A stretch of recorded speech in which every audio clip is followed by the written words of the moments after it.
What happens when your own son tells you to apologize or sleep on the street, and you quietly choose neither? They thought I was cornered, embarrassed, finished. 10 days later, he was at my door, pounding like a man who had just realized how expensive one sentence can be. Before we go any further, take a second to subscribe, hit the hype button, and like the video. It really helps the channel grow. And tell us in the comments, what would you do in this situation? I stood in my son's living room holding a bottle of wine I would never open. The furniture was new: leather couch, glass coffee table, framed prints that looked expensive but meant nothing. Everything in this apartment was chosen to impress people who did not matter. Darren had done well for himself. That was what everyone said. Good job, nice apartment, beautiful wife. He had learned to perform success, and people believed the performance. Vera Holden sat in the armchair like it was a throne. She was 61, dressed in cream and pearls, smiling in that way people smile when they know the room belongs to them. My daughter-in-law Brielle sat beside Darren on the couch, quiet as always, her hands folded in her lap. She never said much. She did not need to. Her mother said everything. The evening had started like all the others: polite conversation, safe topics, weather, work, plans for the holidays. But I could feel the tension. It had been building for weeks. Every time I spoke, Vera's smile would tighten. Every time I made a suggestion, Darren would find a reason to dismiss it. I was being tolerated, not welcomed. Vera looked at me, and her smile disappeared completely. She said we needed to discuss something. She said I had been rude last week. She said I had embarrassed her in front of her friends at the restaurant. She said a man my age should understand respect. I did not remember being rude. I remembered suggesting we split the bill. The dinner had been expensive. Vera had ordered wine I could not pronounce and appetizers no one finished. When the check came, everyone looked at me. I had looked at the total and said, perhaps we could split it this time. Just this once. Vera's face had changed. Her friends had gone quiet. Darren had paid the full bill with his credit card, the one I had co-signed for him 2 years ago. He had smiled at everyone and said it was no problem. Then he had looked at me like I had done something unforgivable. I asked Vera what I had done wrong. She told me I had made her look cheap. She told me I had humiliated her in front of her friends. She told me a real man would never do that to family. She told me her late husband would have been ashamed of me. She told me I clearly did not understand how proper people behaved. Darren leaned forward. His voice was louder than it needed to be. He said his mother-in-law deserved an apology. He said I had been disrespectful for months. He said I had become an embarrassment. He said it was time I learned my place in this family.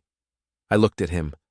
I looked at the man I had raised, the man I had paid for, the man whose college tuition I had worked double shifts to cover, the man whose first car I had bought, the man whose wedding I had funded, the man whose apartment down payment had emptied my savings account, the man who now sat across from me like I was a problem that needed solving. I asked him what he wanted me to say. He stood up. He was taller than me now, broader. He had his mother's eyes, but he looked at me like Vera did, like I was something small and disappointing. He pointed at me. He said either I apologized to Vera right now, or I could find somewhere else to live. He said he was done covering for me. He said I was becoming a burden. He said I was an old man who did not understand the modern world. He said I embarrassed him in front of important people. He said I needed to learn humility. Brielle smiled. It was small, just a curve at the corner of her mouth, but I saw it. She was enjoying this. She had been quiet for 3 years, watching, waiting. Now she was watching me be put in my place. Vera sat back in her chair, waiting. She looked at me like I was a dog that needed training. She expected me to apologize. She expected me to beg. She expected me to break. I put the wine bottle on the table carefully.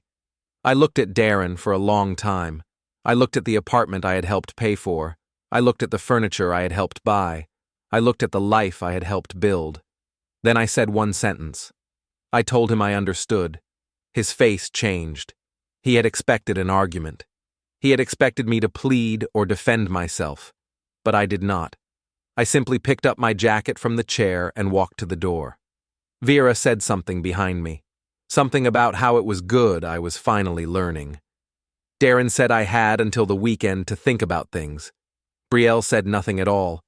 I opened the door. I walked out. I closed it behind me. No one followed. No one called my name. No one apologized. The hallway was quiet. I stood there for a moment, listening. I could hear their voices through the door. Vera was laughing. Darren was saying something about how it was about time. Someone turned on music. I walked to the elevator. I pressed the button. I waited. The doors opened and I stepped inside.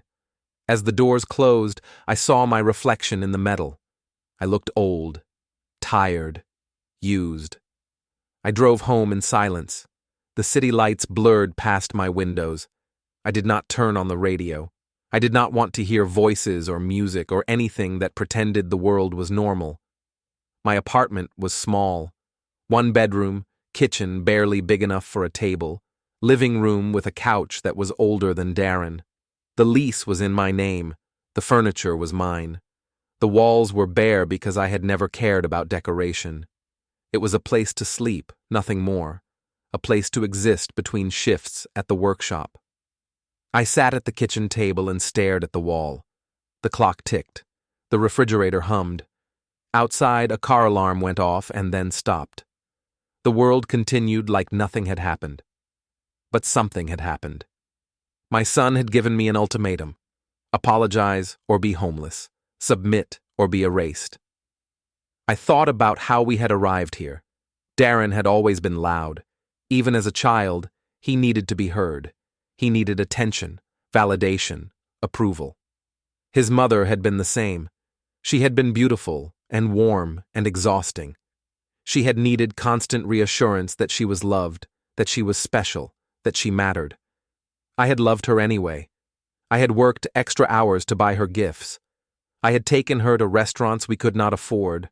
I had learned to perform affection in ways that satisfied her. And for a while, it had worked. Then she got sick. Cancer. Fast and brutal. She was gone in 8 months. Darren was 12. After that, it was just the two of us. I worked long hours at the repair workshop. Darren grew up in the office, doing homework on my desk, learning to fix engines before he learned algebra. He was good at it. He had steady hands and a sharp mind. He understood how things worked. But he did not want to work with his hands. He did not want to smell like oil and sweat. He did not want to come home tired and dirty. He wanted an office job, a clean shirt, respect that came from a title instead of skill.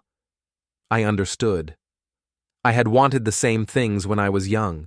I had just never been smart enough or lucky enough to get them. But Darren was smarter. Darren could have the life I never had. So I paid for his education. I worked double shifts. I skipped meals. I delayed repairs on my car and my apartment. I gave him everything I had, so he could have everything I did not. He graduated with honors. He got a good job at a consulting firm. He moved into a small apartment in a better part of town. He started wearing suits and using words I did not understand. He started bringing home girlfriends who looked at me like I was something unfortunate. Then he met Brielle. She was quiet, polite, pretty in a way that photographs well. She had a degree in marketing and a job at an advertising agency. She seemed kind. She smiled at me. She asked about the workshop.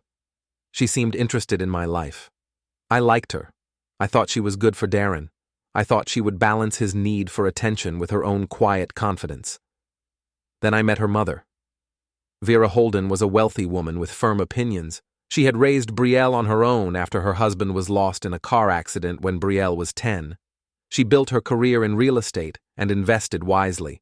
She owned a large house, wore expensive clothes, and spoke in a way that made every sentence sound like a verdict. She did not like me. I could tell immediately. I was too old, too blue-collar, too quiet. I did not perform wealth or status. I did not have interesting stories about vacations or investments. I simply existed, and that was not enough. At first, it was small things. Vera would suggest better restaurants when we went out. She would buy Darren gifts and make comments about how he deserved nice things. She would talk about her late husband and how he had always provided the best for his family. She would smile at me when she said it, like she was being kind, but I understood what she meant. Darren started repeating her words. He started correcting me in public. He started treating my suggestions like embarrassments. When I suggested a casual restaurant, he would say perhaps somewhere nicer. When I wore jeans to a family dinner, he would ask if I had anything more appropriate. When I spoke about the workshop, he would change the subject quickly. I did not fight back. I thought it was a phase. I thought once he married Brielle, once he had his own family, he would remember who raised him. He would remember who paid for everything. He would remember that I had given him the life Vera thought he deserved. I was wrong. The wedding was expensive. Vera had opinions about everything. The venue, the flowers, the food, the music. Darren agreed with her about everything. Brielle agreed with her about everything. I was asked to pay for half. I paid for more than half. I emptied my savings account. I took out a small loan. I wanted Darren to have the wedding he wanted. At the reception, Vera gave a speech about how proud she was of Brielle. She talked about how Brielle had found a man who would provide for her, who would give her the life she deserved. She looked at Darren when she said it. She did not look at me. After the wedding, the requests started. Darren said they needed furniture. I gave him money. Then they needed a car. I co-signed the loan. Then the apartment needed repairs. I paid the contractor. Each time, Darren said it was temporary. Each time, he said he would pay me back. Each time, Vera smiled like she had won something. The payments became expectations. The gratitude became silence. My presence became optional. I stopped being invited to dinners unless Vera needed an audience for something. I stopped being asked for advice unless it involved my wallet. I stopped being treated like a father and started being treated like a resource. I became a background character in my own son's life. And tonight, I had become disposable. My phone buzzed on the table. A message from Darren. I picked it up and read it. It said I should think about my behavior. It said family required sacrifice and respect. It said I had until the weekend to decide what kind of man I wanted to be. It said if I did not apologize, he would make sure everyone knew what kind of father I really was. It said he would tell everyone I had abandoned him. I read the message 3 times. Each word felt like a knife, not because it hurt, but because it was so carefully chosen. Darren had written this message the way he wrote work emails, professional, strategic, designed to achieve a specific outcome. He was threatening me. My own son was threatening me. I deleted the message. Then I opened my laptop and started reviewing files. I had work to do. I went to work the next morning like nothing had happened. The repair workshop was mine. I had bought it 23 years ago with a loan I paid off in 10. It was small. 6 bays, a cramped office, a waiting room with coffee no one drank and magazines no one read. We fixed cars, trucks, small engines, nothing glamorous, nothing impressive. But it was steady. The crew knew something was wrong. I could see it in how they looked at me, how they spoke quietly when I walked past, how they did not ask questions. They just worked, and I was grateful for that. I spent the morning in the office reviewing invoices and contracts. Numbers had always made sense to me. They did not lie. They did not manipulate. They simply existed, clear and measurable and fair. Calvin Royston found me at lunch. He knocked on the office door even though it was open. He was my accountant, 47, methodical, the kind of man who color-coded spreadsheets and filed his taxes in January. He closed the door behind him and sat down without being invited. He asked if I was all right. I told him I was fine. He did not believe me. He said, I looked like a man making decisions. He said he had seen that look before, usually right before someone did something permanent. He said he had seen it in his father's face right before his father divorced his mother. He said he had seen it in his brother's face right before his brother quit his job and moved to another state. He said it was the look of someone who had finally had enough. I asked him a question. I asked him what would happen if I wanted to dissolve certain financial arrangements. He leaned back in his chair. He folded his hands. He asked which arrangements. I listed them. The co-signed car loan, the apartment repairs I had paid for but never documented, the financial gifts that had turned into expectations, the emergency credit card I had given Darren 3 years ago that he still used monthly, the accounts where Darren still had access as a backup in case something happened to me. Calvin pulled out a notebook. He started writing. Then he asked why I was asking. I told him my son had given me an ultimatum. I told him exactly what Darren had said. Apologize or find somewhere else to live. I told him about the restaurant, about Vera, about the years of small humiliations that had accumulated into something unbearable. Calvin stopped writing. He looked at me for a long time. His face did not change, but something shifted in his eyes. Something like recognition, like he understood exactly what I was feeling. Then he said, if I wanted to protect myself, I needed to move fast. He said people who make ultimatums do not expect consequences. They assume compliance. They assume the other person will break because they always have before. He said if I wanted to prove them wrong, I needed to act before they realized what was happening. I asked him what I needed to do. He opened his laptop. He pulled up spreadsheets. He showed me joint accounts I had forgotten about. He showed me the co-signed loan and how much Darren still owed. He showed me the credit card statement and how much Darren had charged in the last 3 months. He showed me automatic payments for things I did not remember agreeing to pay for. He showed me how much money had flowed in one direction, how little had come back, how the arrangement had become one-sided so gradually I had not noticed until it was too late. He said if I wanted to separate myself completely, it would take coordination. It would require lawyers, banks, documentation, and perfect timing. He said it would be final. He said once I did this, there would be no going back. I asked him how long it would take. He said if I started today, if I moved fast, if I did not hesitate, everything could be done by Monday morning. I told him to start. He asked if I was sure. He said this would change everything. He said my son would be angry. He said there would be consequences. He said some bridges, once burned, could never be rebuilt. I looked at him. I told him the bridge was already burned. I told him my son had burned it when he told me to apologize or be homeless. I told him I was just making sure the fire was thorough. Calvin nodded. Then he started typing. I spent the afternoon in a cafe on the edge of town. It was small, old, the kind of place that served bad coffee and ignored its customers. Corner table, broken blinds, cracked tiles. No one I knew ever came here. That was exactly what I needed. I made phone calls. I spoke quietly. I took notes in a notebook I would burn later. The first call was to the bank. I asked about joint accounts and co-signed loans.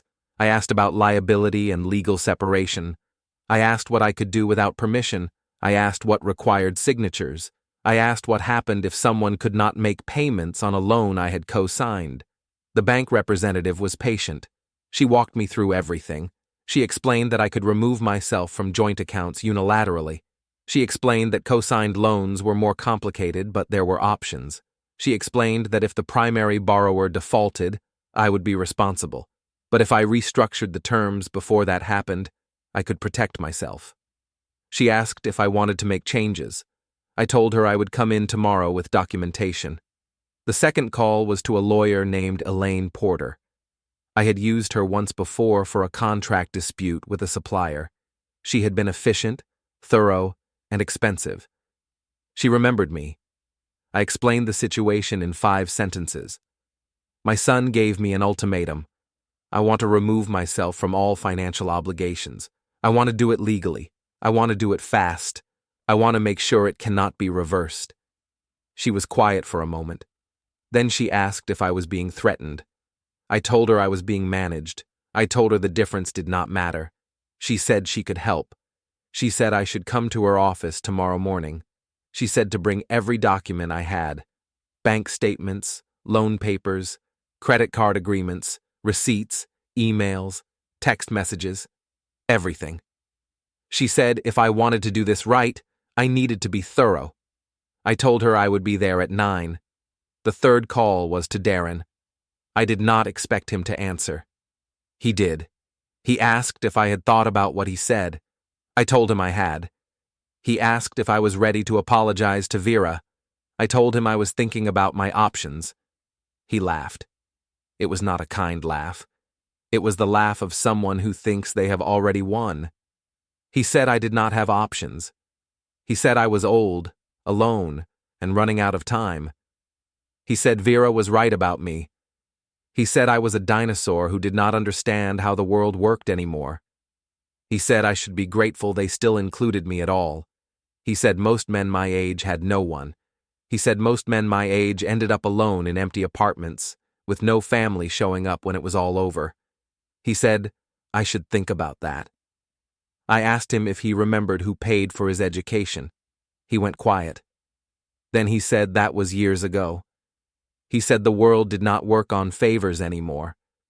He said he did not owe me forever, just because I had done what fathers were supposed to do. He said I had chosen to help him. He said that was what fathers did. He said if I had expected something in return, I should have said so. I told him he was right. He sounded surprised. He asked if that meant I would apologize. I told him I would let him know by the weekend. He said I was making the right choice.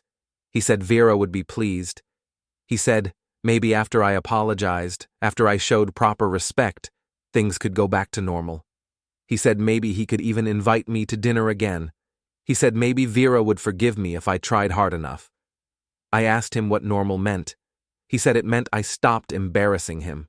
He said it meant I showed proper respect to his family. He said it meant I understood my role. He said it meant I stopped acting like I was owed something. I told him I understood my role perfectly. He said good. He said he would talk to Vera. He said he would tell her I was coming around. He said he was proud of me for finally seeing reason. He hung up satisfied. I sat in the cafe for another hour. I finished my coffee. I reviewed my notes. I made a list of everything I needed to do. Documents to gather, accounts to close, loans to restructure, people to call. It was a long list. But I had time. I had all weekend. I left the cafe and drove back to the workshop. I unlocked the office and started pulling files: employment records, tax returns, bank statements, loan documents, everything Calvin had asked for, everything Elaine would need. I worked until midnight. Then I went home, set my alarm for 6, and slept better than I had in months. Elaine Porter's office was in a building downtown that smelled like old wood and expensive carpet. Her secretary led me to a conference room with a long table and leather chairs. Elaine came in 5 minutes later, carrying a legal pad and a pen that probably cost more than my watch. She sat down across from me. She asked me to explain everything from the beginning, not just the ultimatum. Everything. The whole history, how it started, how it escalated, how it became unbearable. I did. I told her about Darren's childhood, about his mother's passing, about how I had raised him on my own, about the sacrifices I had made, about paying for college, the car, the wedding, and the apartment. I told her about Vera, about how she had gradually inserted herself into my relationship with my son, about how she had taught him to see me as less than, about how she had trained him to extract resources while offering nothing in return. I told her about the restaurant, about the ultimatum, about the threat to make me homeless, about the message saying he would tell everyone I was a bad father. She made notes. She asked questions. She asked about specific dollar amounts, about specific dates, about who signed what and when. Then she asked what I wanted to happen. I told her I wanted separation, complete financial separation. I wanted to remove myself from every obligation, every entanglement, every connection that could be used against me. I wanted to make sure that if my son needed money, he could not access mine. I wanted to make sure that if my son made threats, he had no leverage. She asked if I wanted to punish them. I told her I did not care about punishment. I cared about clarity. I cared about making sure they understood that I was not a resource to manage.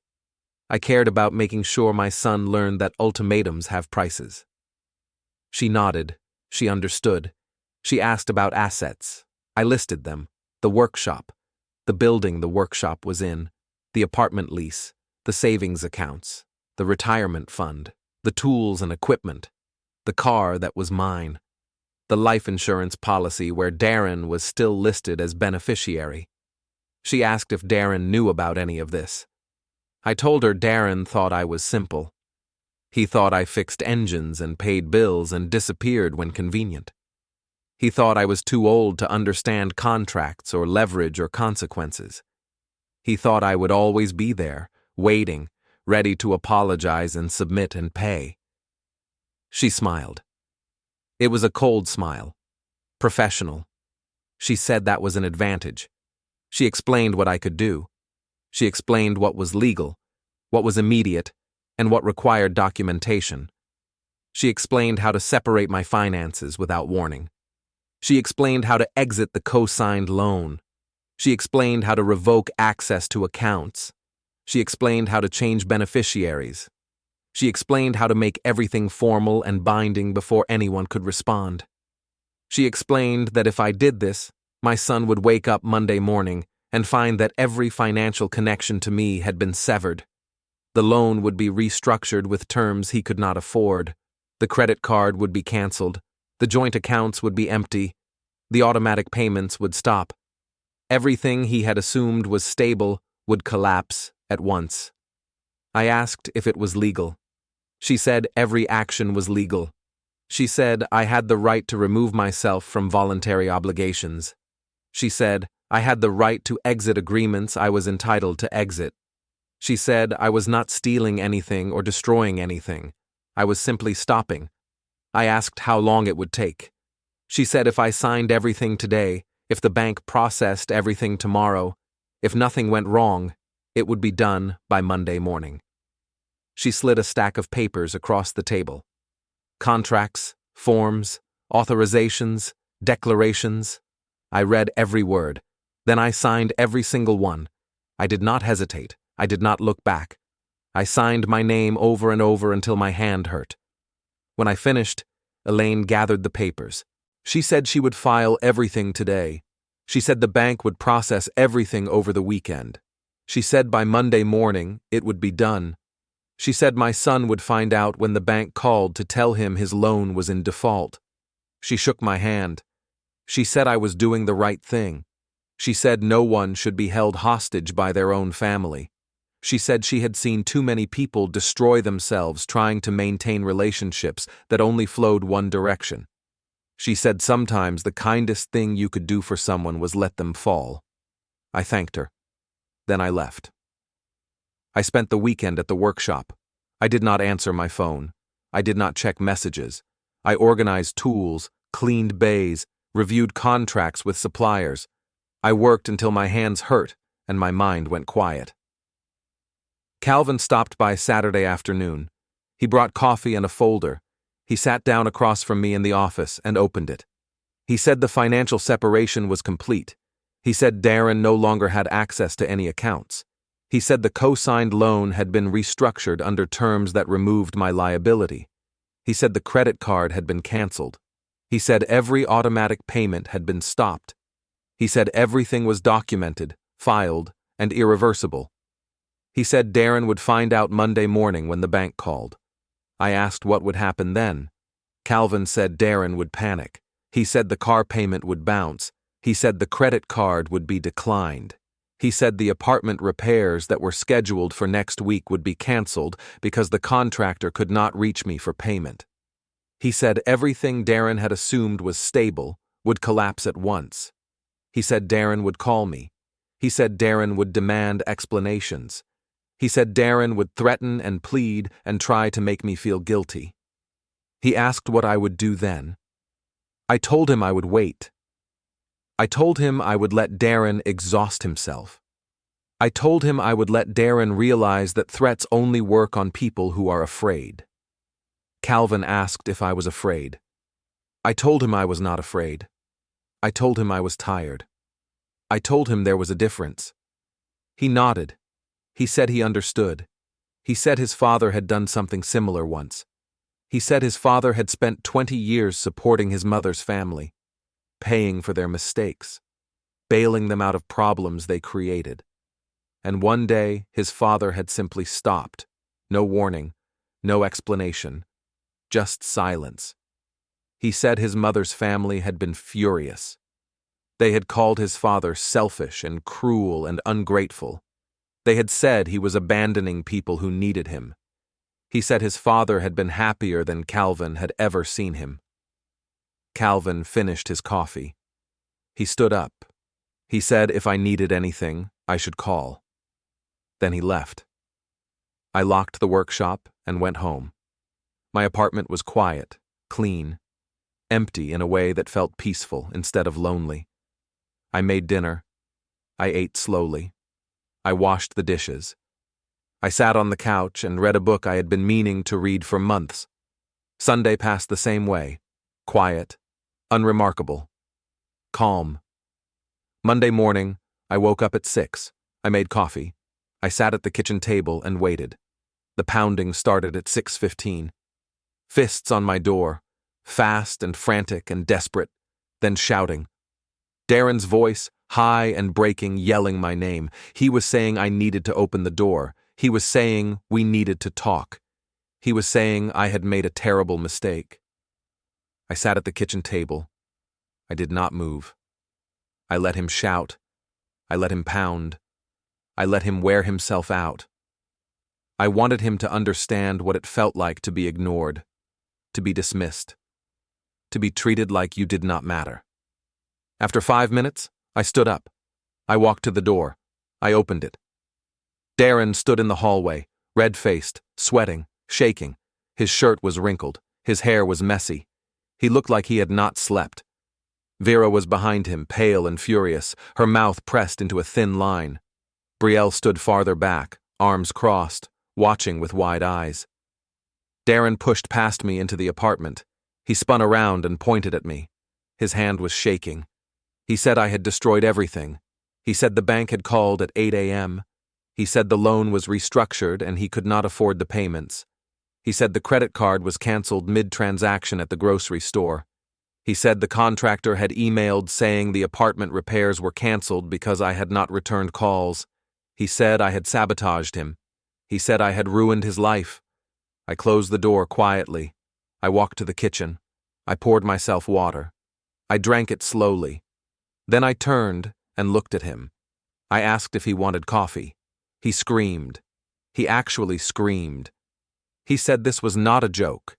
He said I had humiliated him. He said the bank had called while Vera was there. He said she had heard everything. He said I had made him look weak in front of his wife, in front of her mother, in front of everyone who mattered. He said I had destroyed his reputation. I asked him what he expected. He stared at me like I had spoken a foreign language, like the question made no sense, like it was obvious what he had expected. I told him he had given me an ultimatum. I told him he had told me to apologize or live on the street. I told him he had called me a burden, an embarrassment, a dinosaur. I told him he had said I did not understand my role. I told him he had threatened to tell everyone I was a bad father. I told him I understood my role perfectly now. Vera stepped forward. Her voice was sharp and cold. She said I was being petty and cruel. She said I was punishing my own son over pride. She said real men supported family no matter what. She said I was acting like a child. She said I was proving exactly what she had always known about me. She said I was small. I looked at her. I asked her when I had stopped being family. She did not answer. She just stared at me with her mouth open. Darren said I had to fix this. He said I had to undo everything. He said the car payment was due Friday. He said if he could not pay it, the bank would repossess the car. He said they had planned renovations that were supposed to start next week. He said they had commitments. He said they had told people they were doing these things. He said I could not just abandon him. I told him I was not abandoning him. I told him I was simply no longer funding him. He said it was the same thing. He said I was his father. He said I owed him support. He said I owed him loyalty. He said I owed him everything because he was my son. I asked him what I owed him. He said I owed him because I had chosen to bring him into the world. He said I owed him because his mother was gone. He said I owed him because he had no one else. He said I owed him because that was what fathers were supposed to do. I told him I had given him everything. I told him I had given him 20 years of everything. College tuition, car payments, down payments, repairs, gifts, emergency money, vacations I paid for but was not invited to, dinners where I was tolerated but not welcomed. I told him I had given him everything except respect because he had never offered it. Darren said that was not true. He said he respected me. He said he had always respected me. He said I was twisting things. I asked him when he had last asked about my life, when he had last visited me without needing something, when he had last called just to talk, when he had last treated me like a father instead of a bank. He could not answer. Vera said I was rewriting history. She said I had been difficult for years. She said I had caused problems. She said I had refused to adapt. She said I had made her daughter's life harder by being stubborn and old-fashioned. She said I had embarrassed them in front of their friends repeatedly. She said if I had just learned to behave properly, none of this would have happened. I looked at Brielle. She had been silent the whole time. I asked her if that was true. I asked her if I had really made her life harder. She looked at her mother. Then she looked at Darren. Then she looked at me. She did not say anything. She just looked away. Darren grabbed my arm, hard. His fingers dug into my skin. He said I could not do this. He said I had to help him. He said he needed the money. He said he had built a life based on assumptions I had encouraged. He said it was my fault he was in this position. He said I had made him dependent, and now I was cutting him off. I pulled my arm away. I looked at the red marks his fingers had left. Then I looked at him. I told him his assumptions were not my responsibility. I told him I had never asked him to depend on me. I told him I had offered help when he asked, and he had turned help into expectation. I told him that was his choice, not mine. He said the bank wanted full payment on the car by Friday, or they would repossess it. He said the apartment landlord was threatening eviction because the repairs were not done and the apartment was not up to code. He said his credit score was collapsing. He said he could not get a new loan. He said I had destroyed his future in one weekend. I told him I had done nothing. I told him I had simply removed myself from agreements I was entitled to exit. I told him every action I took was legal and documented. I told him if he wanted to challenge it, he could hire a lawyer. I told him he would lose. Vera said this was not over. She said she would make sure everyone knew what kind of man I was. She said she would tell everyone at their church. She said she would tell everyone in their social circle. She said she would tell everyone I had abandoned my son in his time of need. She said she would destroy my reputation. I told her to do it. I told her to tell everyone. I told her to explain how her son-in-law gave his father an ultimatum and was surprised when his father took option 3. I told her to explain why she thought threatening someone would make them want to help. Darren said I was out of my mind. He said I was throwing away my only family. He said I would regret it. He said I would end up alone with no one who cared. He said I would spend my final years in a rundown care facility without a single visitor. He said he would see to that. He said he would never forgive me. I walked to the door. I opened it wide. I told them to leave. Darren did not move. He said I had to fix this. He said I had no choice. He said family was forever. He said I could not just walk away. I looked at him. I looked at the man who had told me to apologize or live on the street. The man who had called me a burden and an embarrassment. The man who had chosen his mother-in-law's pride over his father's dignity. The man who had spent 3 years treating me like an ATM with legs. I told him he was right. I told him I had 2 choices 3 days ago.